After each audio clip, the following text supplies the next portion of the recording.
रामराम मंडळी, दिशा सेंद्रिय शेतीमध्ये आपले स्वागत आहे. मी तुमचा मित्र अण्णासाहेब जगताप, अर्थातच अण्णाभाऊ. मित्रांनो, आता यूट्यूबला ह्याला तुम्ही बरेचसे व्हिडिओ बघितले असेल की आता आंब्याची कटणी म्हणजे छाटणी चालू आहे. म्हणजे आंबा संपला आता आणि त्याची छाटणी चालू आहे. ही छाटणी कशा पद्धतीने करायला पाहिजे, काय बरेचसे आपले शेतकरी बांधव आहेत त्यांचे बी फोन येतात किंवा अण्णाभाऊ तुम्ही तुमच्या बागेची छाटणी करतात का नाही. तर तुम्हाला मित्रांनो सांगतो, आतापर्यंत आम्ही कधीच छाटणी घेत नाही. एक प्रयोग केला होता मागं, त्याचा व्हिडिओ द्यायचा राहिला. पण छाटणीचा चांगला फायदा होतो आपल्या शेतकरी बांधवांना. कारण माहिती का, आता पुढच्या मोबाईलच्या ह्याने दाखवतो तुम्हाला.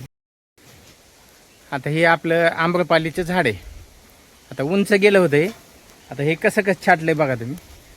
आता हे खाली आपण बुडामध्ये एक त्याच्यावर 3 दिसते असेल तुम्हाला, त्याच्यावर पुन्हा 2 दिसतात त्याचे, ह्याच्यावर ह्याचे 2 दिसतात, ह्याच्यावर हे 2 दिसतात. हे छाटायचं राहिला खालीतला. आणि हे जे काय का, हे पूर्ण असं ह्याचा फाटासुद्धा वर गेलेला होता असा वर. आता ह्याच्यात तुम्हाला दिसून येऊ शकतं. आता हे बघा, पूर्ण मोकळं झाड केलं.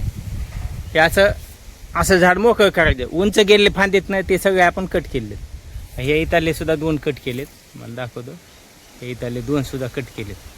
आता हे कशामुळे कट केले, उंच गेलं का कधी बघा तुम्ही लक्षात आणा, जे उंचावरचा फांदा असते का त्याला माल कमी लागते. म्हणजे आंबे थोडेफार लागते, जास्त लागत नाहीत. आणि त्याच्यामुळं काय करायचं आपल्याला, हे जे काय झाड आहे का हे पूर्ण मोकळं. आता हे बघा, हे खाली 2च पाहिजे होते पण आधी एक ठेवलं आहे आपण. हे पूर्ण मोकळं आहे. आणि जे काही इकडून येणारा सूर्यप्रकाश आहे का, हे पूर्ण सूर्यप्रकाश ह्या बुडापर्यंत येतो, इथं खाली ह्या बुडापर्यंत येतोय. म्हणून त्याच्यामुळं आपल्याला पूर्ण मोकळं करून घ्यायचं आहे. आता ह्याचा सदा हे फांदा हाणायला पाहिजे, हे राहायला हाणायचा. ह्या अशा पद्धतीने करायचं बघा. हे पूर्ण मोकळं दिसलं पाहिजे. लांबून दाखवतो तुम्हाला, आता तुमच्या लक्षात येईन बघा. हे पूर्ण मोकळं झालं हे बघा वर. असं एवढं उंच जाऊनच द्यायचं नाही. नुसतं एवढं जरी केलं का मित्रांनो बास होते. ह्या कडीचे फक्त साईडचे फाटी ठेवायचे आणि ह्यालाच चांगला माल लागते. आणि त्याच्यामुळं लय जास्त छाटणी करीत बसायचं काम नाही. किंवा काय असं पूर्ण छाटून म्हणजे कत्तल करते त्याची, ते आपल्याला तेवढं करायची गरज नाही. आपलं फक्त मधली जे काय हे आहेत ना अडचण आहे का, त्याची अडचण काढून टाकायची. अशा एखाद्या वाळलेल्या फांदी असल्या वाळलेली फांदी काढून टाकायची, एवढंच. बाकी काहीच करायची गरज नाही. छाटणीला लय झटत बसायचं काम नाही आणि विनाकारण माणसं लावायची जास्त गरज पडत नाही.